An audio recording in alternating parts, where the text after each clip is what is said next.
ఈరోజు మీ కుటుంబాల చుట్టూ దేవుడు you want God to be a fence of fire.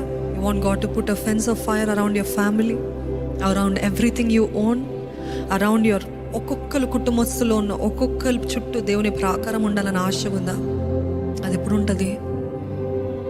Regular worship, భక్తి కలిగిన జీవితంలో దేవుడు కన్చెయ్యక తప్పడండి. యోబుని చూద్దాం. దినము లేచిన వెంటనే బిడ్డల నిమిత్తమై బలులు అర్పిస్తాడు. తన నిమిత్తమై, తన భార్య నిమిత్తమై, కుటుంబం నిమిత్తమై, ఎక్కడ ఏమైనా తప్పు చేస్తామేమో అని బలులు అర్పించేవాడంట. భక్తి కలిగిన వారి చుట్టూ దేవుని కంచె ఉండక తప్పదు.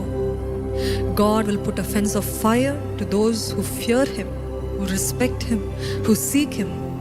ఆయన సన్నిధిని కావాలా? ఆయన సన్నిధి మీ జీవితంలో, మీ కుటుంబాల్లో, మీ ఇళ్లలో కావాలా?